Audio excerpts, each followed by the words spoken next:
эвакуация машин. Под услугами и под работами. Не, эвакуация машин. Все подразумевает. 1600 сомов за то, что твою машину провезли на 3 или 5 километров. Это хорошая же цена, чрезмерная же цена же. Вот как вы думаете, антимонопольный орган должен там смотреть? Ооба, азыркы күнү Карайсыз ба? эвакуацияны карайбыз. Биз коюп бергенбиз А эмнеге ушунча көп койдуңар? Эми алар 1600 эми бул ашыкча да эми билесиз да 5 эле километр айдайт. Дастан Далабаевич, булар мындай кылат, биз жөндөн жөн коюп бербейбиз. Булар бизге алып келгенде бардык кеткен чыгымын алып келгенде гана коюп беребиз. Эми мындай. Алар көрсөтө беришет. Силер дагы анализди кылыш керексиңер да. Мындай да азыр ошол аркылуу болбойбу эвакуацияны кылып атышат да. Себеби бизнес болуп калды. Тура эле? Тура элеби? Тура, алар дагы техникаларды алышкан, ошон үчүн сизден сураныч, ошону азайтыш керек. Сейчас полагается или не полагается, они в любом случае эвакуируют, потому что это выгодно стало, это просто прибыль. Им уже все равно, там, насколько ты нарушаешь, можно ли тебе просто штраф выписать, сильно ты мешаешь, не сильно мешаешь. Главное у тебя забрать машину, все, потом на этом деньги заработать. Хорошо. Аренду жилья будете вы регулировать? Азырынча жок. Азырынча жок. Окууну карайсыңар туурабы? Университетте. Ооба. Бала бакча, мектеп? Жок. Жок. Хорошо. ГСМ? Гүлчүмай? Басын азыр жөнгө салбайбыз. Басын салбайсыңар. 92 газ? 92 бензин менен дизелдик отун майы, анан газ социалдык жактан маанилүүгө кирет. Керек болгон учурда толугу менен көзөмөлдөгөнгө болот. Ушул үчөө. Макул. Жаратылыш газ? Я. Жаратылыш газ? Жаратылыш газ эмес, суюлтулган газ дагы, жаратылыш газы дагы тигиге кирген. Социалдык жактан маанилүү товар катар. Анда азыр квартиралардын баасычы? Көрөт атасыз, космический баалар болот атат. Жок, азыр жок, азыр аны кирген эмес. Жөндөй албайбыз азыр.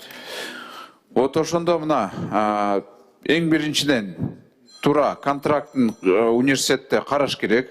Бул бир. Машиналардын эвакуацияны да караш керек. 2. И керек болсо ижараны караш керек. Ошондо карап көргүлө. Мүмкін ошол бир комнаттык үйлөрдү хотя бы ошолорду карап көргүлө. Я же не говорю премиум класса, смотрите. Жарайт, карайбыз.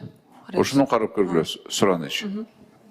Себестоимость баанын өздүк наркын. Биз бардык чыгымдардын суммасы менен, кеткен суммасы менен эсептейбиз. Жана ал үчүн алар өздөрү бардык документин биринчи алып келгиле дейбиз. Мисалы, сиз пример наглядно айтып берсеңиз, эттикин кантип эсептейсиз? Эттикин бизде эсептелген методикасы бар, менин колумда деле бар, сизге берсем болот.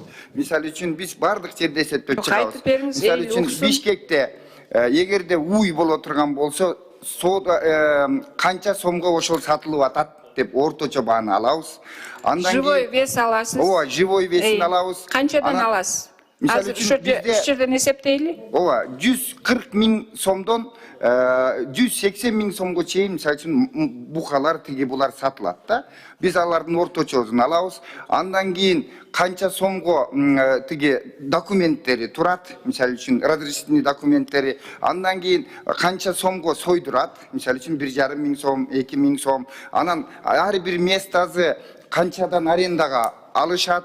Анан дүңба негизинен канчадан сатылат, арендага кеткен чыгымдар, алардын бүт кетирген чыгым, эгерде аларда негизги фонддору боло турган болсо, алардын износторуна чейин эсептеп, амортизацияларын эсептеп, анан биз мунун өздүк нарыктын бул атайын бул эрежеси бар. Өздүк нарыкты эсептөөнүн эрежеси бекитилген. Түшүнүктүү. Ошондо сиздин койгон этке бааңыз канчага чыгып атат?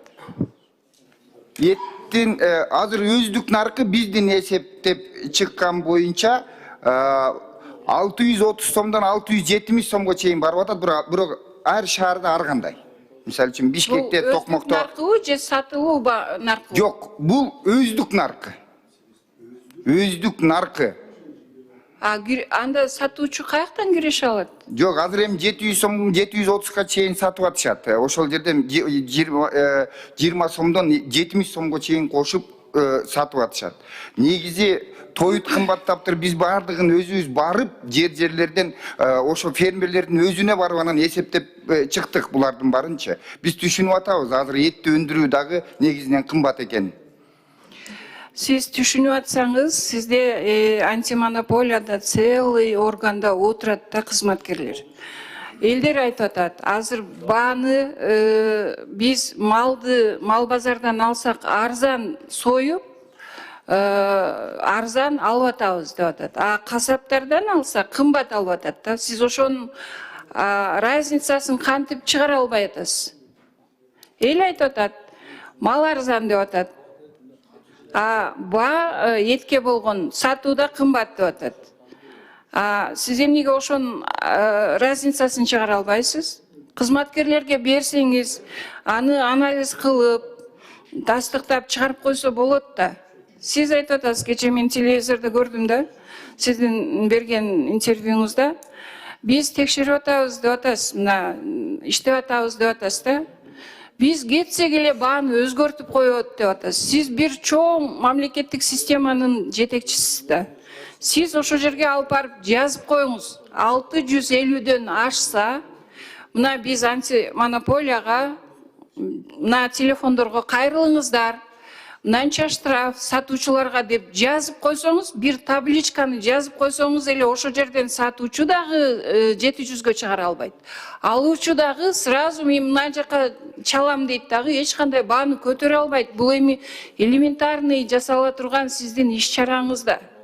Сиз элге мындай түшүнүк бербеңиз да, мен иштеп атам, анан жыйынтык болбой атат депчи. Буга Камчыбек Кыдыршаевич да киришип атат да.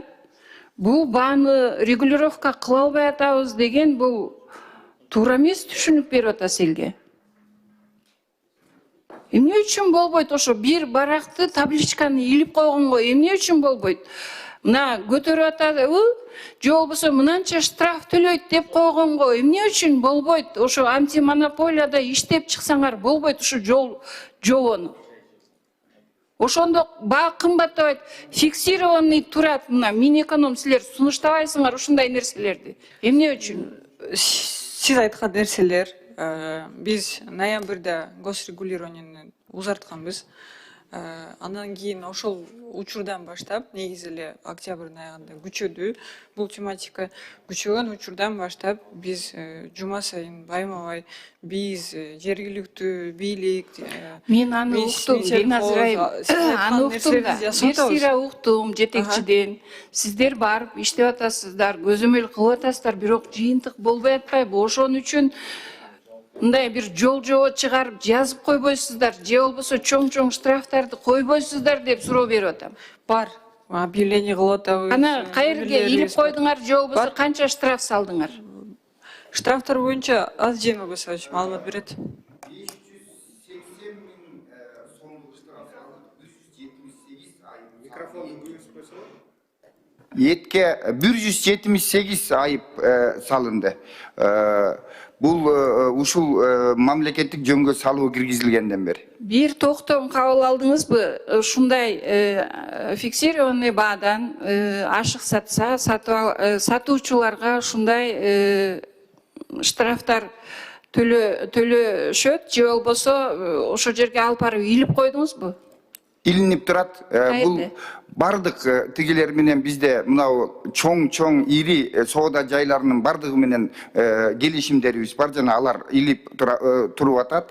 Андан тышкары менин айтканым, сиздин айтып атканыңыз туура. Бул жанагы эми базардын ар кандай жерлеринде дагы бар да. Бул жалаң эле чоң соода түйүндө эмес, эттигеде базарларда саткан учурлар да бар, кичинекей дүкөндөрдө саткан учурлар бар. Мен ошол жөнүндө айткам да. Ал эми ири соода түйүндөрүнүн бардыгында эч кандай бааны өзгөртүшпөйт. Биз коюп берген баа менен гана сатып атышат. Алар мындай алдоо тиги буларга барган жок. Андан тышкары туура айттыңыз Айшара Нышановна. Азыр биз бүт баары менен мындай келишимге келдик. Жанагы орусча уголок потребителя же керектөөчүнүн бурчу дегенде азыр алар коебуз деди. Ар бир жерине илип коебуз деди. Ошол жерге QR код кылып жасап койдук азыр. Ошол жерде мындай QR кодду тартканда эле бизге бара турган кылып, ал фамилиясын гана жазып кое турган кылып, бизге кайрылганга мүмкүнчүлүк түзүп берип атабыз. Бир айдын ичинде Айшара Нышанова, сиздин сунушуңуз мына аткарылгандын алдында турат. Ар бир жерде болот. Түшүнүктүү, бирок бул сиздин милдетиңиз да. Сиздин милдетиңизге ошо биздин жетекчилер киришип кетип атат да. Ошон үчүн өзүңүздөрдүн иш алып баруу жөндөмүңүздөр же болбосо бир эреже киргизүү жөндөмүңүздөр болуш керек өзүңүздөрдөчү. Ал инициатива деген болуш керек силерде дагы. Минэконом. Ал бааны көзөмөлдөп эле отура берген болбойт. Элдин шартын, элдин кыйынчылыгын, элдин суроо талаптарын чечиш керек да. Ошо менен. Анан мына 25% каяктан чыкты, мага кыска жооп берсеңер, мен колдойм бул мыйзам долбоорун. Эгерде ушу баа көтөрүлбөйт деген эле максатта киргизсеңер жакшы, бирок биздин ишкерлерге обратный реакция кетип калат да ошол жерденчи. Биздин ишкерлер өзүнүн иштерин, например, жүргүзгөн иштери акталбай калышы мүмкүн. Туурабы? Анан ошо менен инвестиция кыскарат, инвесторлор кыскарат. Анан биз дагы кайсы тупикке барып кептелебиз. Обратный сторонасын көрдүңүздөрбү? Анализ кылдыңыздарбы? Кайсы мамлекеттик орган жооп берет ушуга? Негизи нижний порог рентабельности он 5% тегерегинде экен. Анан кийин верхний порог рентабельности это 30% экен. В целом биз орто эсеп менен алсак көп эле бизнес рентабельности 25-30%га жеткирбей эле ошонун тегерегинде бекитет. Анан биз албетте бизнести да ойлоп атабыз. Анткени бул базар рынокто жашайбыз да. Рынокты мындай колго алып туруп сындыр салыш керек. Ал жакта караш керек. Анан ошол себептен ошол рентабельности киргиздик. Порог. Туура. Эми ошо обратный реакция берсе, жоопкерчиликти ким алат? Ошо биздин ишкерлер банкрот болбойт деп кандай анализ жасадыңыздар? Ошону айтып берсеңиз. Банкрот болушу мүмкүн эмес, анткени мындай болуп атпайбы? Мисалы үчүн 100 сом, бир нерсе 100 сом турат. 100 сом турганда 100 сомдун ичине бүт анын расходтору кирет, чыгашалары уже полностью толугу менен ар бир даже салыгына чейин ичине кирет. Ошонун үстүнө бул биз берип атабыз 25 сом кошуп алат депчи, мисалы. Ошондо 25 сом бул рентабельность 25%. Прибыль 25 сомов, а рентабельность 25%. Ошондо инвесторлор пострадать этпейт. Туурабы? Этпейт. Силердин анализиңер боюнча. Этпейт. Ишкерлер. Биз бул мындай да 25% деле госрегулирование кирген учурда гана. Биз бардык нерсе катары менен госрегулирование киргизе бербейбиз да. Ошон үчүн этпейт, жок. Эми мына кызмат көрсөтүүлөр боюнча да азыр токтом менен өкмөттүн биздин тамактануу жерлерде, кафе, ресторандарда услуга алынып салынды да. Ошол эле учурда, ошол эле кафеде, ошол эле ресторанда мурда 500 сом турган тамак ашы 1000ге чыгып, кымбатталып кетти да. Ошол анализди жасап, же болбосо бир көзөмөлдөп текшердиңиздерби? Биз токтом чыгарып атабыз өкмөттөн. А бул жактан ишкерлер кайра эле ошо тамакты, наоборот, алар 2 эсеге кымбаттатып, дагы киреше алып атат да. Ошону бир изилдеп, мындай анализдеп, көзөмөлдөп чыктыңыздарбы? Артынан эле ошо токтомдун артынан эле көзөмөл жүргүзүш керек эле да. Уруксатпы, теге Айта бериңиз. азыр бардык кафелерде метрологиялык гана көзөмөл менен мүмкүнчүлүк бар. Метрологиялык көзөмөл дагы бизде. Азыр бүт барыгы сөзсүз экономика жана коммерция министрлиги менен макулдашып гана текшергенге мүмкүнчүлүгүбүз бар. Азыр алардын планынын бардыгы түзүлдү. Ал экинчиден биз жанагы кайрылган укугу бузулду деп кайрылган учурда гана текшерүүгө бара алабыз. Калган учурда бизге жөндөн жөн барып текшерүүгө тыюу салынат. Анан азыр биз мындай кылып атабыз. Мен 5-күнгө бардыгын чакыргам, бардык кафе ресторандардын ээлери менен жолугушуп, азыр бул маселени дагы чечкен атабыз. Андан тышкары, эгерде бул таасир этпесе, 560-токтомго дагы өзгөртүүнү сунуштап атабыз. Эгерде алар жанагы процентти, жана 15-20% негизги баага кошуп койгонго болбойт деген жанагы 560 токтомго. Турсаңыз, мен сизге сунуш берейин да, мына себестоимость, өздүк нарк менен анализ кылсаңыз болот да. Сиз ошондо көзөмөлдө өздүк себестоимостьтен надо исходить. Канча турат, мурда канча турган, азыр канча турду деп эле анализ чыгарып, мынаны вот так нельзя деп фиксированный баа коюп бергенге имеется право. Туурабы? Же мен туура эмес айтып атам? Кафелерге азыр андай укугубуз жок, баазын кое албайбыз. Азыр андай укук бизде жок. Кафелерге момчадан саткыла деген анткени Мен алар. уже ушундай жоопту экинчи жолу угуп атам да, биз мыйзамды көзөмөлдөй албай, бааны көзөмөлдөй албайбыз, бизде мыйзам жок деп атасыз да. Сизге ким мындай тоскоол болуп атат, ошо мыйзамды бизге алып келгенге? Бизге алып келиңиз, биз полномочияны берели, бааны фиксированный кылып, ар бир жерге бааны коюп бериңиздер. Мамлекеттин ичинде ошондой иш жүргүзүлөт, баа саясаты боюнча. Ар бир мамлекеттин практикасынан алыңыздар. Ким тоскоол болуп атат? Алып келиңиз мыйзам, биз колдоп берели. Мына ушул мыйзамдын негизинде ошол 25%дан ашпаганын коюп берсек болот. Эгерде сиздер жардам берип кабыл алып берсеңиздер. Ушул мыйзамдын негизинде сиз кафелерге бара албайм деп атпайсызбы? Жок, азыр бара албайм деп атам. Бул мыйзам кабыл Биз ушул элек. мыйзамдын негизинде аренданы да киргизе албайм деп атпайсызбы? Аренда боюнча бизде кайрылуулар толтура. Квартира боюнча бизде кайрылуулар көп. Мына квартиранын баасы себестоимостьтен 3 эсе көтөрүлүп кеткен бизде. 4 эсе. Сиз азыр ошолорго мен жок, аны киргизе албайм деп атасыз да, анда биз киргизели, сунуш берели экинчи окууга. Аренданы, ошо квартираны багы маанилүү, маанилүү структураларды киргизгенге аракет кылбайлы экинчи сунушта. Ооба, экинчи окууга сунуштарды бербейлиби, киргизели. Жолу канча киргизсек болобу? Болот эже, экинчи окууда. Өзү айтсын да, силер эмне мага комментарий берип атасыздар? Өзүңүз айтыңыз, киргизсек болобу? Болот, сиздер киргизсеңиздер болот да. Анда ошондой чогуу иштешели андай. Макул. Рахмат. Эми биз баягы популизмден алыс болсок, пиардан алыс болсок да, азыр бул азык-түлүк коопсуздугу, деги эле азык-түлүк коопсуздугу бул элдин тагдыры, элдин өмүрү, мындай айтканда. Мына мыйзамды колдойбуз, бирок абдан кечигип атат. Мына өзүңөр дагы негиздемеңерди берип атасыңар, товарлардын жана кызматтардын баасы кескин өстү деп.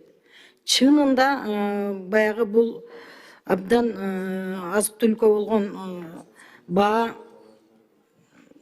эл көтөрө алгыс деңгээлге чейин өсүп кетип атат да.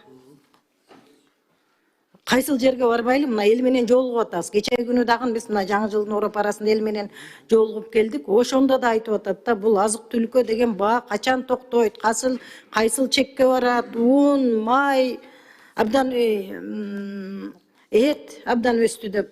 Баягы көпчүлүк үй бүлөлөр үчүн бул абдан оор болуп атат да. Ошон үчүн мен айтар элем, мына бул мыйзамды биз эгер кабыл алып бере турган болсок, азыр эми албетте кабыл алабыз. Бул товарлардын баасы эми могу монополияга каршы жөнгө салуу кызматынын жаңы жетекчиси сиз болосузбу? Мындай чындап эле кагазда эмес, бул тажрыйба практикада мындай бааны көзөмөлдөй аласыңарбы? Популизмден алыс бололу, реалдуу сүйлөйлүчү, реалдуу. Уруксат берсеңиз, туура бүгүнкү күнү бааны мамлекеттик жөнгө салуу киргизилген учурдан башка бир да мыйзам бааны көзөмөлдөөгө жол бербейт. Да. Мамлекеттик көзөмөлдөө жанагы 16 гана продукцияга гана киргизилиш мүмкүнчүлүк бар. Калган бир да баага таасир этүү мүмкүнчүлүк бүгүнкү күнү жок. Ошондуктан жок дегенде социалдык жактан маанилүү товарларга деп азыркы мыйзамдын негизгиси көбүнчө социалдык жактан маанилүү товарлар элдин чөнтөгүнө көп таасир эткендигине байланыштуу жана 25% деген рентабелдүүлүктү чектеп таасир этели деген гана маселе болот. Туура, мына мыйзам долбоорунда товарлардын, жумуштардын, кызмат көрсөтүүлөрдүн рентабелдүүлүгү 25%дан ашпасын деп турат. Бирок ошону мен практикада колдонгула деп атамын да. Бул кагаз теле калбасын деп атам да. Биз мыйзамды кабыл алып берели. Бирок мына өзүңүз айткандай жанагы эл керектей турган эң зарыл товарлар жөн космический баа өсүп кетип атат да. Бул элдин чөнтөгүнү да карашыбыз керек да. Туурабы? Абдан кымбатчылыкка эл саясатыбызды колдоп атат. Бийлик колдоп, бирок могу азык-түлүк боюнча элди аралагыла деп мына депутаттар туура айтып атат. Элди аралаңыздар, сиздер да угуңуздар. Элдин мындай ачуу сөзүн да биз угабыз. Анан муну бул жерден чындыкты айтып койсоң, тепкисин да биз жейбиз да. Биз кайсы жолду тандашыбыз керек деген эми албетте биз артыбызда элибиз турат. Элдин үнүн жеткиребиз силерге.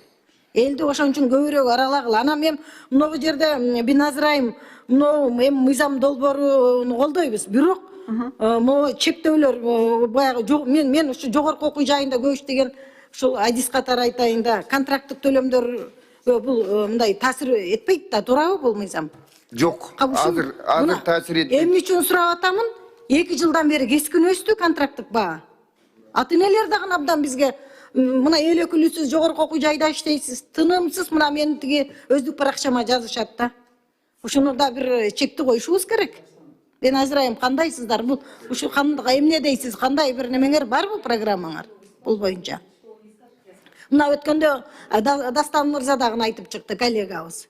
Мен ошол баалардын кескин өсүүсүнө каршымын. Бул элдин чөнтөгүнөн.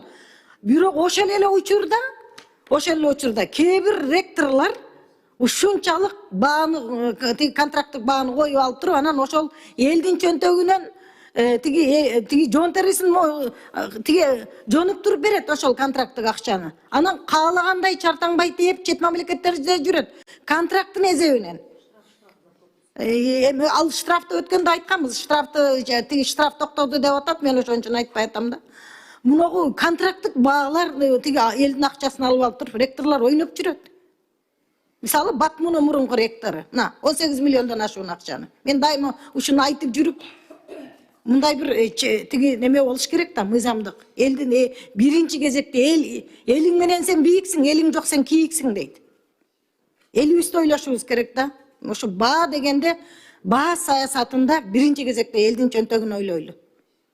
Мына тиги ушул нерсенде мына Минэконун бааны силер баягы саясатын жүргүзгөн министрлик катары бир пландарыңар барбы? Контракттык төлөм боюнча. Жогорку окуу жайында. Берсеңиз жооп берип коеюн. Кимдер жооп бересиңер? Жооп Негизинен бул мыйзам бизге негизинен тиешелүү. Эгер уруксат берсеңиз, 2016 жылы демилгеленип, бул билим берүү тармагы монополияга каршы жөнгө салуудан алынып салынган. Мындайча айтканда билим берүүдөн башкасы деп туруп жазылып калган. Азыр биз кайра сунушту берип атабыз. Себеби дегенде 2 эседен да көп баа 1 жылдын ичинде 50 миңдиктер 100 миңге, 120 миңге контракт өсүп кетти да. Анын баарын биз анализ кылып даярдадык. Ал боюнча азыр кайрылып атабыз. Мына тиги экономика жана коммерция министрлиги да. Андан тышкары кече гана Улуттук университетте дагы бизде азыр текшерүү укугу бар. Жана формирование себестоимости оказанных услуг деп. Ошол боюнча мынакей 23 миллион сомду кайра кайтарып бергиле деп атабыз элдерге. Мындай туура эмес алынган акча. Абдрахманова университетине 13 миллионду кайра кайтарып бергиле деп атабыз. Ал боюнча иш чараны алып барып атабыз. Сунуш менен келиңиздер. Сунуш биз колдоп беребиз. Ушуну макулбу, эсиңизге алып койсоңуз, ушу менин сунушум. Рахмат. Колдойбуз атак мыйзамда.